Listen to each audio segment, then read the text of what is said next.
कृष्णा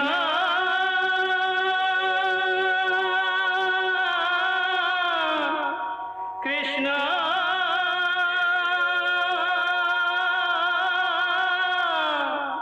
हरे कृष्णा हरे हरे।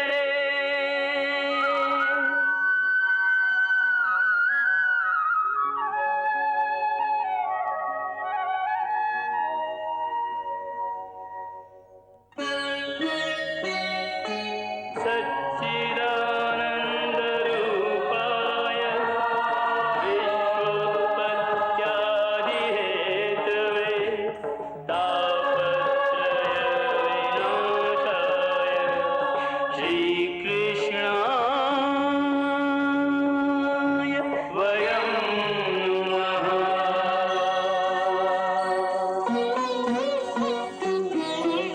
श्रीकृष्ण गोविन्द हरे मुरारे, हे नाथ नारायण वासुदेव। हरे कृष्ण राधे राधे कृष्ण कृष्ण कृष्ण राधे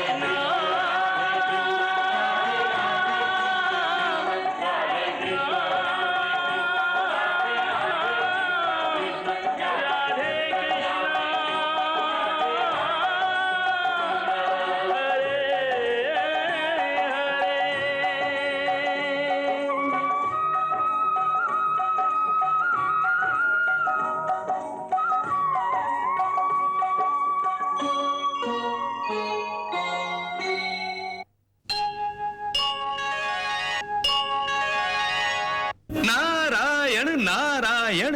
असुरेश्वर, आपको तो माता पार्वती का आभार मानना चाहिए कि उन्होंने आप जैसा ही महायोद्धा आपको जमाई के रूप में प्रदान किया है। आप चाहे कुछ भी कहें देवर्षि, शत्रु के उस पोते के लिए मेरे राजभवन में तो क्या, इस शोणितपुर में भी कोई स्थान नहीं है, बल्कि कल के बाद तो इस संसार में भी उसके लिए कोई स्थान नहीं बचेगा। ना ना ना ना, नहीं असुरेश्वर नहीं, ये उचित नहीं है। अरे ऐसे शूरवीर को तो आपके हृदय में स्थान मिलना चाहिए। ऐसे शूरवीरों को कोई वीर जंजीरों में बांधकर प्राण दंड दे तो ये दोनों की शूरवीरता का अपमान होगा।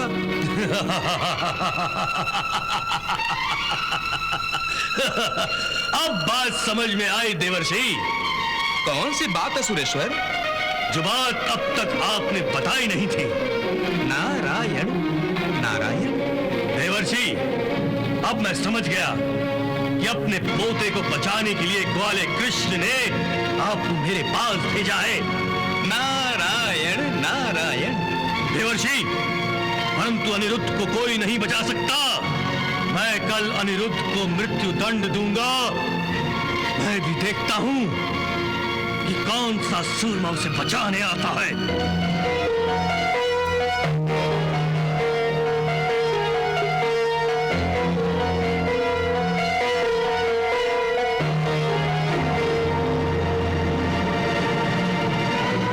शीघ्र बताओ, क्या समाचार लाए हो गुप्तचर? असुरेश्वर, कृष्ण और बलराम अपने मायावी गरुड़ पर सवार होकर शोणितपुर की ओर आ रहे हैं। और उनकी सेना? सेना साथ नहीं है असुरेश्वर। तो इसका अर्थ यह है कि वो दोनों अपनी माया से युद्ध करके अनिरुद्ध को मेरे पंजों से मुक्त कराना चाहते हैं। आप तो जानते ही हैं कि कृष्ण और बलराम स्वयं कई सेनाओं के बराबर हैं। हाँ, जानते हैं, लेकिन वो नहीं जानते कि हम भी कम नहीं हैं। हम शिव पुत्र हैं, शिव पुत्र।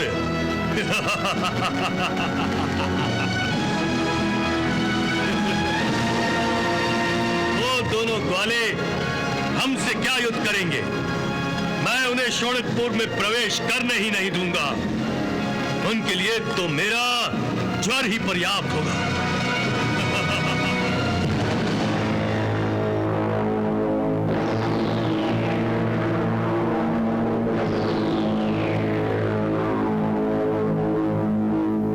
तो भैया, अब हम शोणितपुर के अंतरिक्ष में पहुंच गए हैं।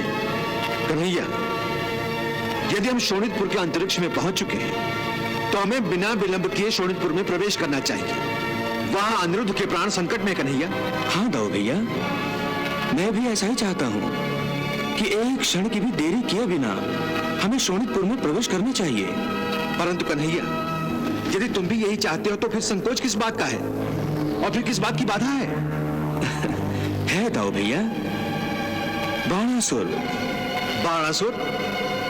दाऊ भैया, बाणासुर ने मायासुर जैसे अनेक राक्षस शोणितपुर की सुरक्षा करने के लिए नियुक्त किए होंगे और साक्षात शिवजी ने बाणासुर की नगरी की सुरक्षा करने के लिए वचन दिया है। इसलिए हमें सहज ही शोणितपुर में प्रवेश नहीं करना चाहिए दाऊ भैया। कन्हैया, मैं केवल इतना जानता हूं कि आज शोणितपुर में प्रवेश करने से हमें कोई प्रतिबंधित नहीं कर सकता। यदि किसी ने ऐसा प्रयास किया भी तो मैं उसे मौत के घाट उतार दूंगा।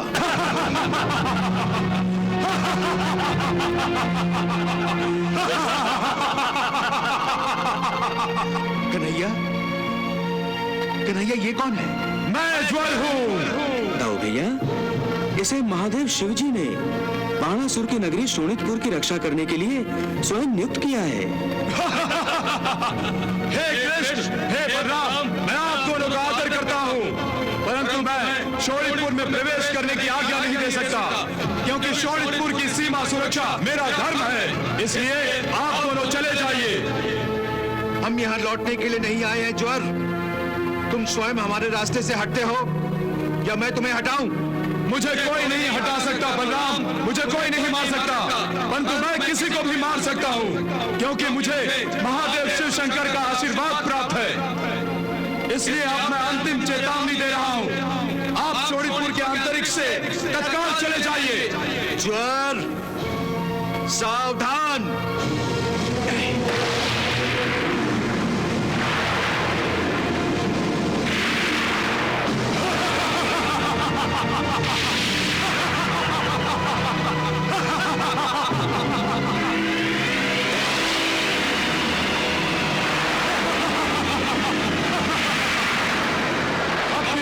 और गदा विद्या का घमंड है तुम्हें। मेरी चेतावनी के पश्चात भी तुम यहां से गए नहीं।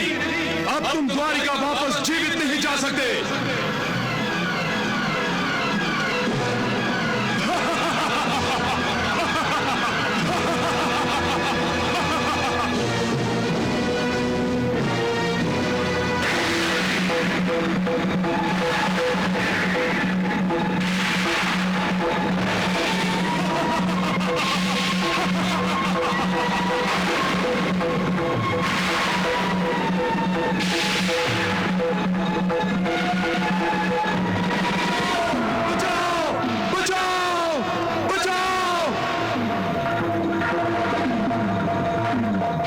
क्षमा कीजिए प्रभु, मुझे क्षमा कीजिए।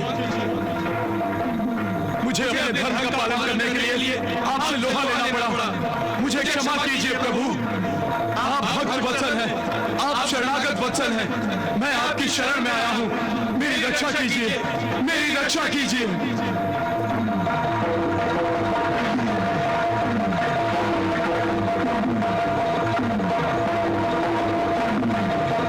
चलिए पक्षीराज, चलिए।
किसकी प्रतीक्षा कर रहे हैं असुरराज? तो उस भगोड़े ग्वाले कृष्ण की। ग्वाले कृष्ण की? हाँ कुभाड़, मुझे पता है कि अपने पोते को मृत्यु से मुक्त कराने के लिए वो ग्वाला कृष्ण यहां अवश्य आएगा।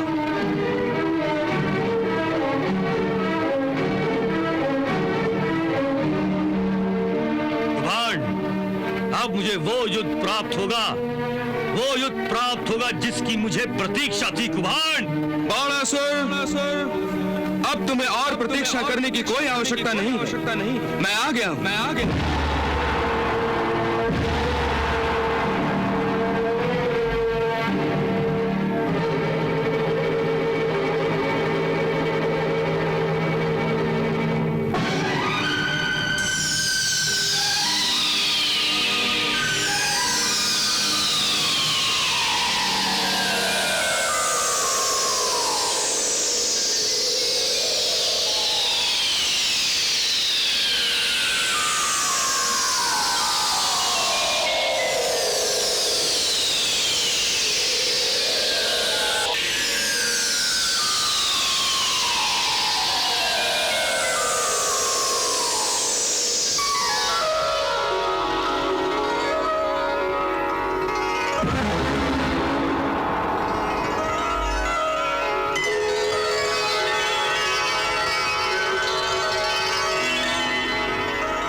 हे पक्षीराज, अब तुम जाओ और अंतरिक्ष में हमारी प्रतीक्षा करो।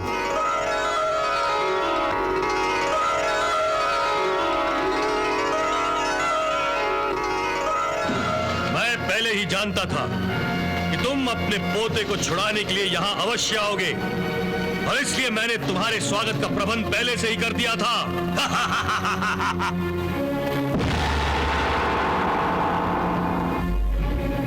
ये तो अच्छा हुआ ग्वाले कि तुम स्वयं मेरी महायुद्ध की इच्छा पूर्ति के लिए बलराम के साथ शोणितपुर आ गए। नहीं बाणासुर, मैं तुम्हारी इच्छा पूर्ति के लिए नहीं, भगवान शिवशंकर के वचन को सत्य कर दिखाने आया हूं। परंतु बाणासुर, तुम्हें निराश होने की कोई आवश्यकता नहीं। तुम्हारी इच्छा पूर्ति जरूर होगी। हम तुमसे युद्ध जरूर करेंगे। अब शोणितपुर तो आ ही गए हो, परंतु उस राज्य से मेरी आज्ञा के बिना तुम द्वारिका नहीं लौट सकोगे। मैं तुम्हारी चिताओं को अग्नि दिखाऊंगा।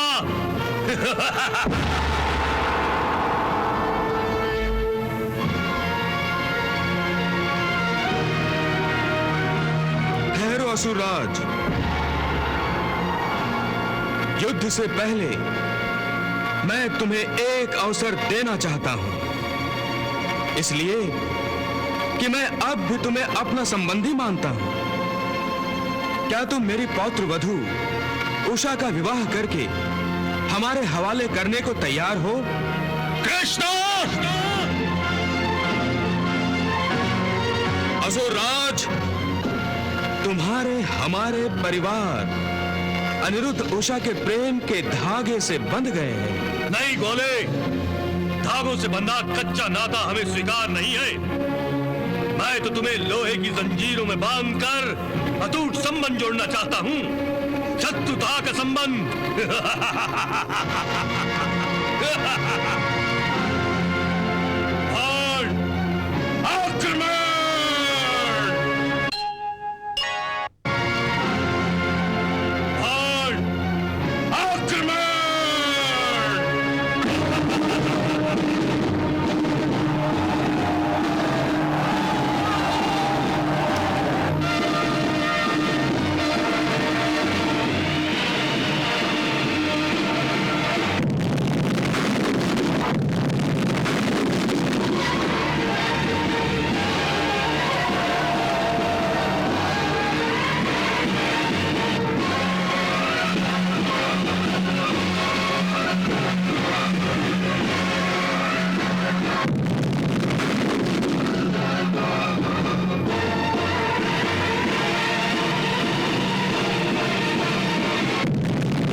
मैं सहस्त्र बाहु हूं और तुम्हारी तो केवल 2 ही बाहें हैं। तुम क्या मुझसे युद्ध करोगे?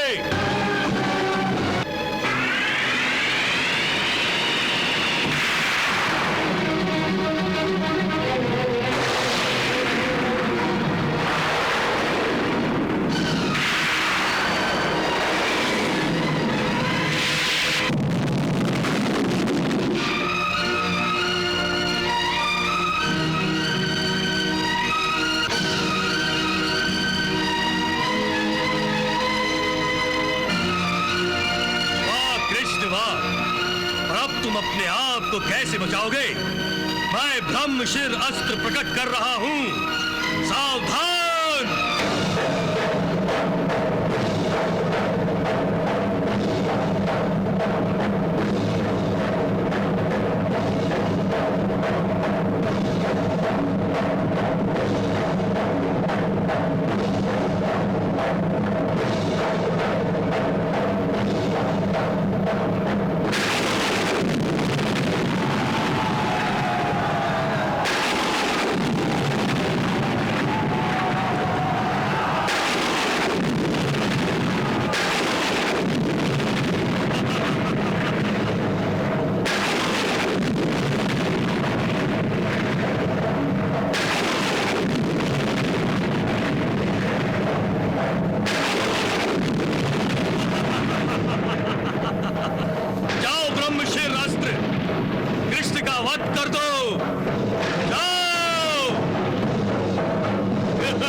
तुमसे एक बार फिर पूछ रहा हूं, तुम मेरी पौत्र वधू को मेरे हवाले करते हो या नहीं? नहीं।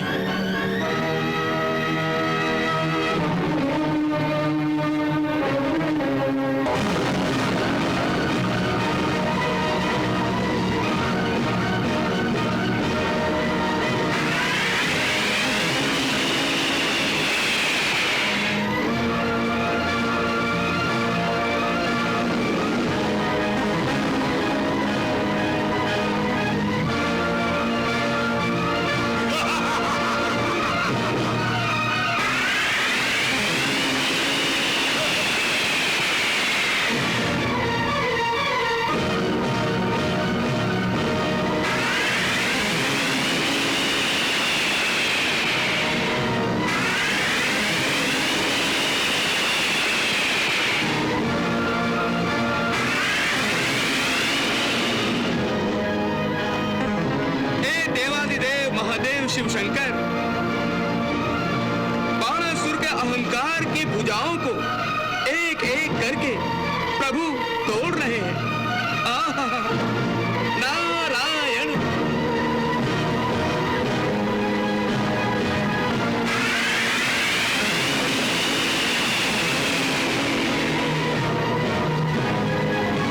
दैत्यराज, युद्ध शुरू होने से पहले तुम्हारे पास जो 1000 बाहें थीं, उन्हें मैंने तोड़ दिया है। अब तुम्हारे पास केवल 2 बाहें शेष रह गई हैं।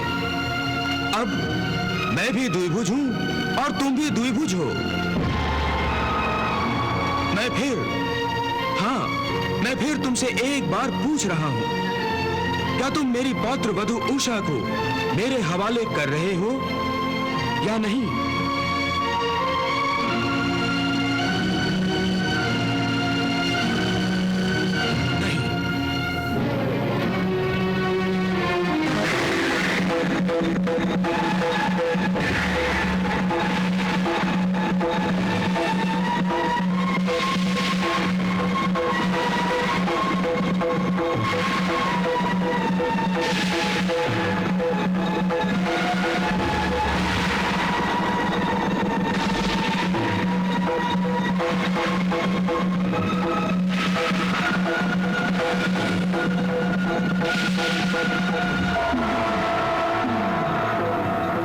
हे देवाधिदेव महादेव, बाणासुर की अब प्रभु के सुदर्शन से केवल आप ही रक्षा कर सकते हैं। मेरी रक्षा करें शिवशंकर।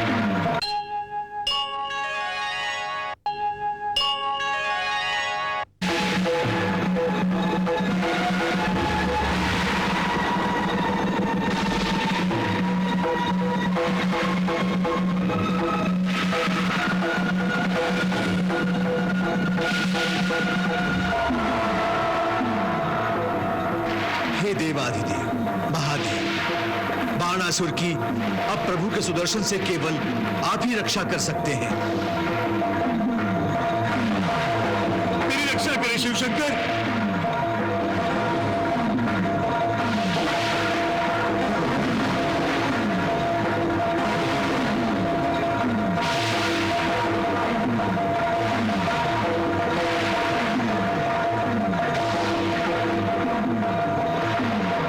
शिवशंकर,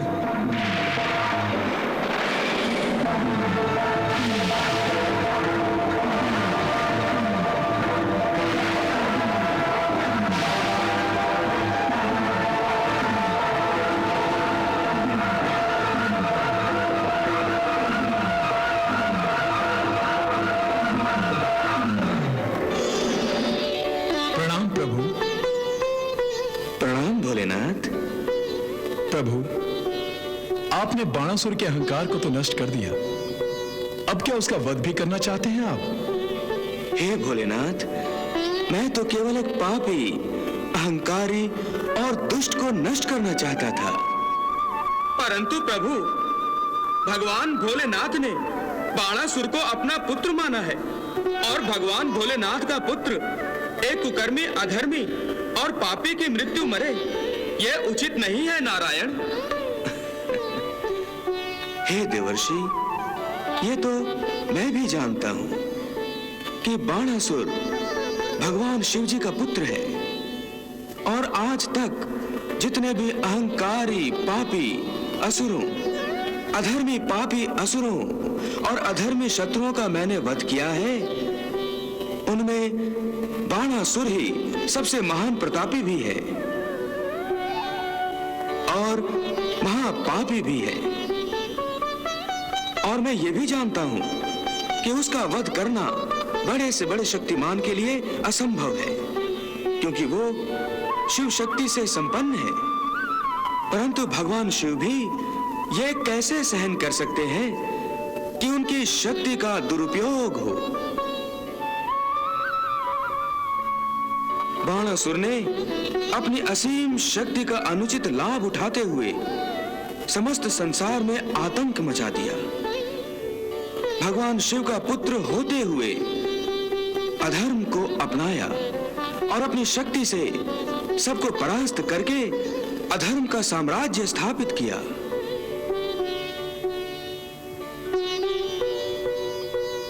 ऐसे अधर्मी का वध तो सबसे पहले किया जाना था, परंतु भगवान शिव की गरिमा का मान और ध्यान रखते हुए कि इसके वध से भोलेनाथ का अपमान होगा, मैं बाणासुर को छोड़ता आया और इसके अहंकार के विनाश के कार्य को अपने जीवन का प्रथम नहीं अंतिम उद्देश्य बनाया। सोचा था कि एक ना एक दिन इसकी आंखें खुलेंगी। प्रभु, बाणासुर को अहंकार के अंधकार में भला बुरा कुछ दिखाई नहीं दे रहा था, और जिन आंखों पर अहंकार का पर्दा पड़ा हो वो खुली भी हो तो कैसे देख सकती हैं प्रभु? भगवान, अब आपने इस अंधकार को दूर कर दिया है। आपके हाथों बाणासुर के अहंकार की हजार भुजाएं टूट जाने के बाद बाणासुर की आंखों से अहंकार का पर्दा हट गया है और उसके आगे ज्ञान का प्रकाश फैल गया है। अब उसे ज्ञान प्रकाश में आगे बढ़ने का अवसर मिलना चाहिए। मैं भी यही चाहता हूं प्रभु कि आपका पुत्र धर्म पथ पर लौट आए और अपने पापों का प्रायश्चित करे, परंतु मैं समझ रहा हूं प्रभु, पश्चाताप के बिना कोई परिवर्तन नहीं हो सकता। बाणासुर को अधर्म से धर्म के मार्ग पर लौट आने के लिए, स्वयं अपना परिवर्तन करने के लिए अपने पापों का प्रायश्चित करना और क्षमा मांगनी चाहिए। नारायण नारायण।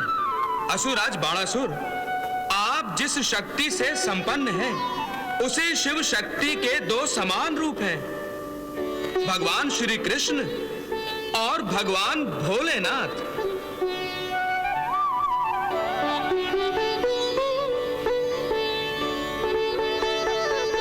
हाँ पुत्र बाणासुर, हम में न कोई बड़ा है न कोई छोटा, इसलिए तुम मुझसे शक्ति का अंश प्राप्त करके समस्त संसार को तो परास्त कर सकते हो, परंतु भगवान श्री कृष्ण को नहीं।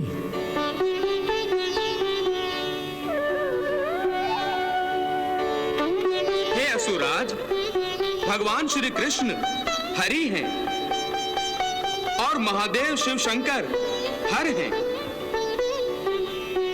इसीलिए दोनों को हर हरि कहा जाता है।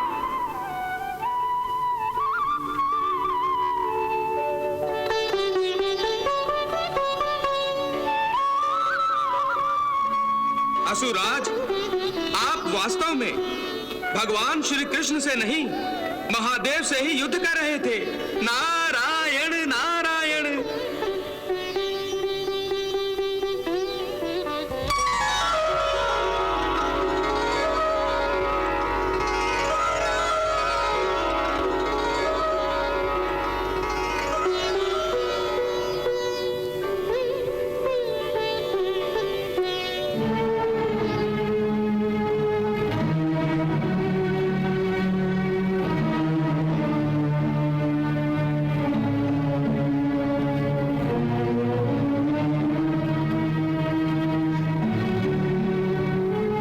क्षमा कर दीजिए प्रभु, मुझे ज्ञानी को क्षमा कर दीजिए प्रभु, मुझे क्षमा कर दीजिए प्रभु, मुझे क्षमा कर दीजिए प्रभु। मैंने अक्षम्य अपराध किए हैं, अपने प्रभु से ही युद्ध किया, उन पर वार किए, प्रहार किए। प्रभु, अब मुझे जीवित नहीं रहना है। हे प्रभु, आप अपने सुदर्शन को आदेश दें कि वो मेरा जीवन समाप्त कर दे। प्रभु, यदि आपके चरणों में मेरी मृत्यु होगी तो मैं परम भाग्यशाली होऊंगा प्रभु।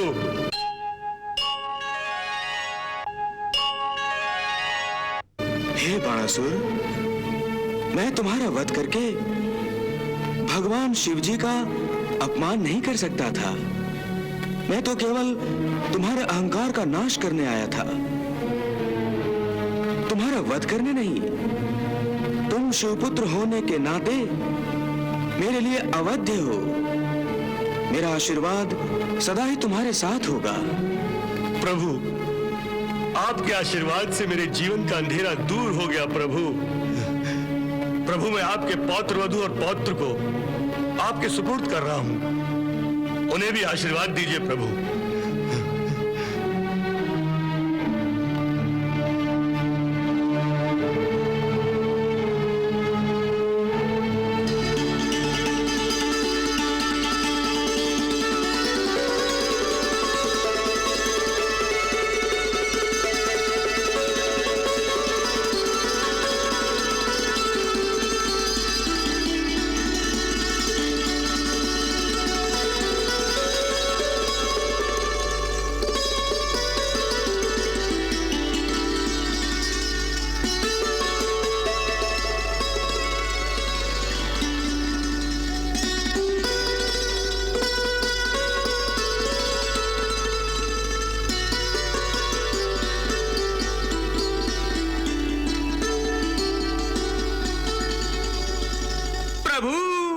नाटक समाप्त हुआ। नारायण नारायण। भगवान, आपके जन्म और कर्म अलौकिक हैं, दिव्य हैं। बाणासुर की इस कथा के साथ आपके अवतार की लीला मानो समाप्ति पर आ गई हो। हे पुरुषोत्तम, आपने नारायण साधु पुरुषों के कल्याण के लिए धर्म की स्थापना की, दुष्टों का विनाश किया। इसलिए हे वैकुंठनाथ, अब सभी देवी देवता आपको सदा के लिए आपके परम धाम में देखना चाहेंगे। हम सभी आपकी ही प्रतीक्षा कर रहे हैं प्रभु। हे ब्रह्मदेव, हे महादेव, आपका कहना ठीक ही है। मेरा अवतार लेने का उद्देश्य अब पूरा हो चुका है, परंतु क्या प्रभु? मेरे कुछ निजी कार्य शेष रह गए हैं। मैंने किसी को अवतार समाप्ति से पहले मिलने का वचन दिया है, वो पूरा करना है। मुझे अपनी माता यशोदा के भी दर्शन करने हैं। गोकुल वासियों को दिया हुआ वचन भी मुझे निभाना है। हे भोलेनाथ, हे ब्रह्मदेव, आप तो जानते ही हैं, एक और महत्वपूर्ण काम शेष है। हे महादेव, हे ब्रह्मदेव, यादव बल विक्रम, शूरवीरता और धन संपत्ति से उन्मत्त हो गए हैं और सारी पृथ्वी को ग्रस लेने पर तुले हुए हैं। यदि मैं उन्मत्त और घमंडी यादवों को नष्ट किए बिना ही परम धाम चला जाऊं तो अनर्थ हो जाएगा। इसलिए यादवों का अंत हो जाने पर मैं परम धाम पधारूंगा। जैसी आपकी इच्छा प्रभु। परंतु प्रभु, आप हमारी एक इच्छा की पूर्ति अवश्य कीजिए। कहिए देव ऋषि। प्रभु, आपने अपने परम मित्र और भक्त अर्जुन को अपने विराट स्वरूप के दर्शन कराए थे। आज आपके इस महान कार्य की पूर्ति के अवसर पर हम आपके उस विराट स्वरूप के दर्शन फिर से करना चाहते हैं। क्या आप हमें अनुग्रहित नहीं करेंगे भगवान? हमें भी आपके विराट रूप के दर्शन करने हैं प्रभु। हाँ प्रभु, आप हमें अनुग्रहित कीजिए। तथास्तु।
केशव नमः केशव नमः माधव नमः माधव नमः श्री कृष्ण गोविंद हरे मुरारे सुगुण वर्णनातीत तुम्हारे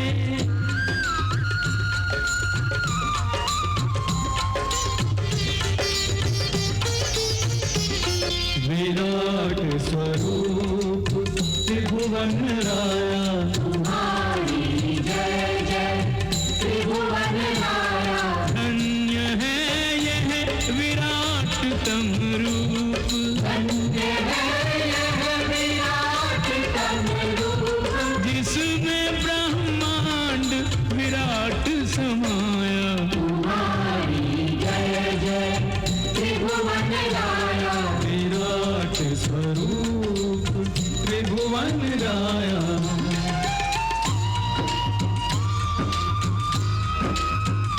नेत्र अनेक अनेक मुख उदर अनेक विशाल अग्नि मुखों में प्रज्वलित दाढ़े हैं विकराल एक एक कर दुष्ट दुराचारी भीषण मुख माहि प्रवेश करे मुख में जलती वे ज्वालाएं ईंधन सम उनको शेष करे गुरुजन परिजन आत्मीय स्वजन सब प्राण गंवाते दिखते हैं हे महाकाल हे महाप्रलय सब तुम में समाते दिखते हैं हे महाकाल हे महाप्रलय सब तुम में समाते दिखते हैं आदित्य 12 रुद्र 11 अष्ट वसु के स्थान तुम गंधर्व दिक्पति यक्ष नगपति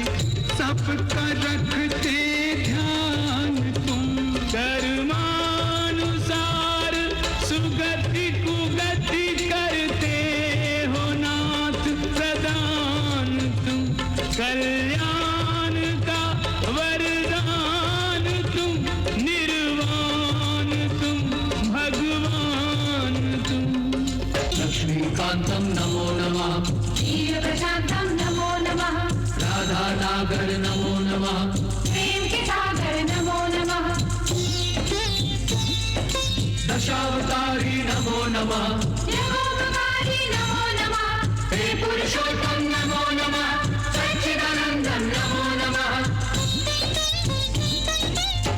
करता कर्म कर्म फलदाता सब समर्थ संपूर्ण विधाता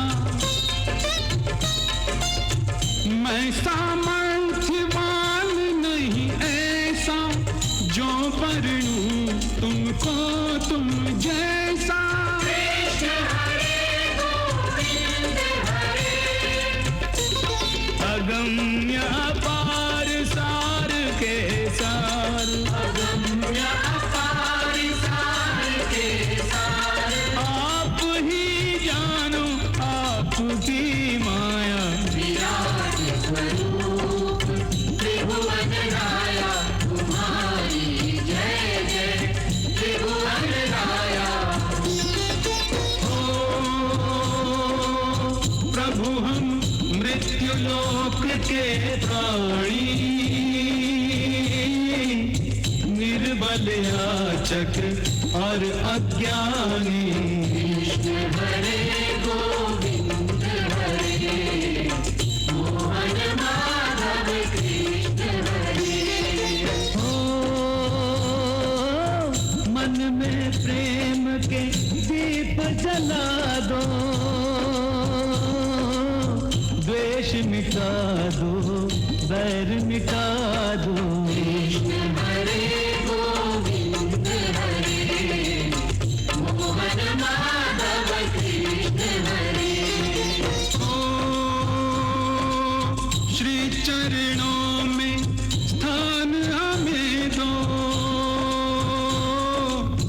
भक्ति का वरदान हमें दो कृष्ण हरे गोविंद हरे मोहन माधव कृष्ण हरे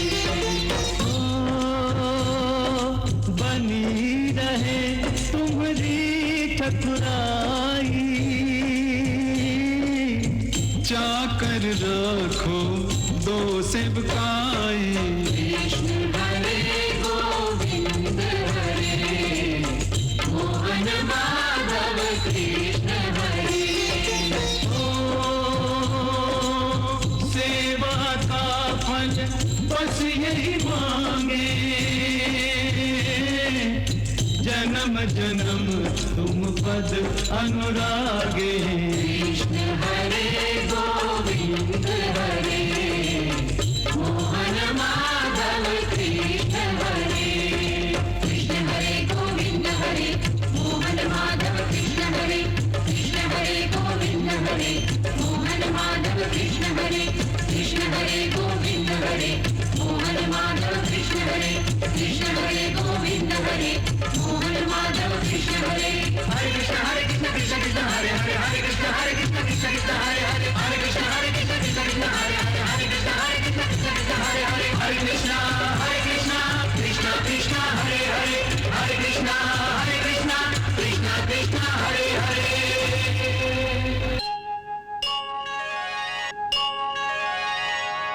जय श्री कृष्ण। हरि अनंत, हरि कथा अनंत। जैसे प्रभु अनंत हैं, उसी प्रकार उनकी कथा अनंत है, अर्थात उस कथा का कहीं अंत नहीं है।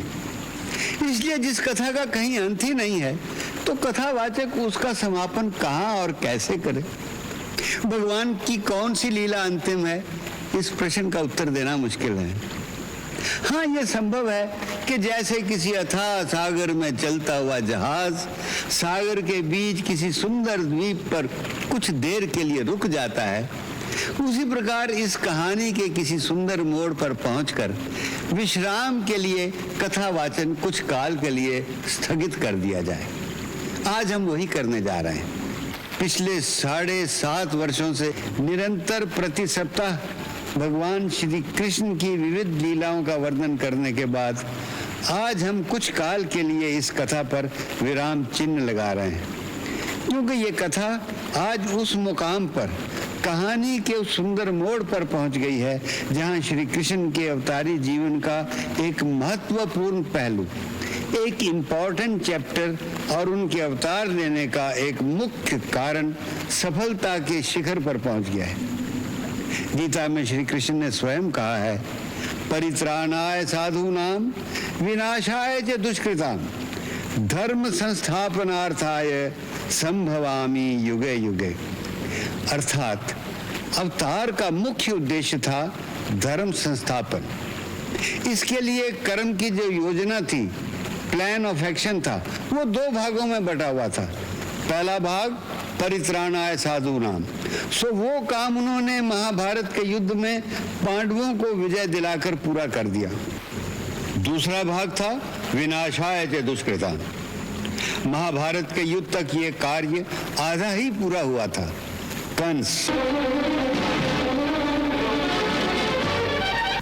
चाणूर, शिशुपाल आदि दैत्यों के वध के बावजूद अभी वज्रनाभ और सहस्त्रबाहु बाणासुर जैसे दैत्यों का संहार अभी बाकी था।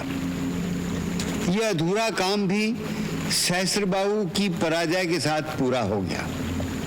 उन्होंने स्वयं भी कहा था कि मेरा ये आखिरी बड़ा काम है। परंतु ये भी सत्य है कि साधुओं का उद्धार और दुष्ट जनों का संहार केवल इन्हीं 2 बातों से तो श्री कृष्ण का जीवन चरित्र पूरा नहीं हो जाता। ये तो श्री कृष्ण अवतार के विहंगम चित्र के केवल 2 कोने हैं। उनकी लीला तो बहुत विशाल, बहुरंगी और बहुमुखी लीला है, जिसे अंग्रेजी में मैनी स्प्लेंडर्ड लाइफ भी कह सकते हैं। इस परिस्थिति में ये कौन तय करेगा कि उनकी कौन सी लीला अंतिम थी, कहाँ पर उनकी कथा का समापन होता है? इसलिए हम अपने मन में इस भ्रम को नहीं पाल रहे कि कभी हम उनकी संपूर्ण कथा सुना सकेंगे। हाँ, यदि माता भगवती की इच्छा हुई हमसे और सेवा कराने की, तो उनकी प्रेरणा, इच्छा और शक्ति के द्वारा अवसर मिलने पर हम श्री कृष्ण लीला के और नए प्रसंग फिर आपकी सेवा में अवश्य प्रस्तुत करेंगे। अब हमें विदा दीजिए। इस विदाई के समय हम सब के प्रति अपना हार्दिक आभार प्रदर्शन करना चाहते हैं। सर्वप्रथम अपने दर्शकों का, जिन्होंने इतने वर्षों श्री कृष्ण की कथा को बड़ी तल्लीनता से सुनते हुए हमारे उत्साह को निरंतर बढ़ाया। हम आभारी हैं अपने सहयोगियों के, हमारे यूनिट में काम करने वाले वर्करों के, जिनकी अथक मेहनत और प्यार भरे साथ के बिना इतना विराट कार्य करना संभव नहीं था। सबके नाम हम नहीं गिना सकते, क्योंकि लाइटमैन से लेकर डायरेक्टर तक सभी ने मिलकर प्रोडक्शन की इतनी बड़ी गाड़ी चलाने में हमारी मदद की। हम सब साथियों, अपने पुत्रों, पौत्रों और अपने समस्त वर्करों का अभिवादन करते हैं, प्रणाम करते हैं उन्हें। हम उनके बीवी बच्चों और उनके घर वालों को के भी आभारी हैं, क्योंकि ये सब लोग कितने वर्षों तक अपने घरों से दूर रहकर हमारे इस महान कार्य में हमारा साथ दे रहे हैं। दर्शकों के अपार स्नेह और इन्हीं साथियों की दिन रात की अथक मेहनत का नतीजा था कि श्री कृष्ण धारावाहिक 120 से अधिक हफ्तों में टीवी धारावाहिकों में नंबर 1 की श्रेणी पर आरूढ़ रहा। अंत में हम अपनी माता भगवती और समस्त गुरुजनों के श्री चरणों में नतमस्तक होकर वंदना करते हैं, जिन्होंने अपने स्नेह और अपनी ममतावश हम जैसे अज्ञानी अनपढ़ को श्री कृष्ण चरित्र की इस महान गाथा को सुनाने का माध्यम बनाया। मैया, हमें इस सेवा का अवसर उसी प्रकार देती रहना, ताकि हम कृष्ण कथा का बाकी भाग अपने दर्शकों को फिर कभी सुना सकें। अंत में परब्रह्म स्वरूप भगवान श्री कृष्ण के श्री चरणों में हमारी ये एक ही विनती है कि हे त्रिलोकीनाथ, हे सर्व चराचर के स्वामी, हमारी इस धरती पर सदा सर्वदा सारी मानव जाति का कल्याण हो और हमारे इस पावन देश में सर्वदा निरंतर बहती रहे गीता की गंगा, कर्म की धारा, भक्ति की धारा। सर्वे भवन्तु सुखिना, सर्वे सन्तु निरामया, सर्वे भद्राणि पश्यन्तु, मा कश्चिन दुख भाग भवे। जय श्री कृष्ण, जय श्री कृष्ण। कृष्णा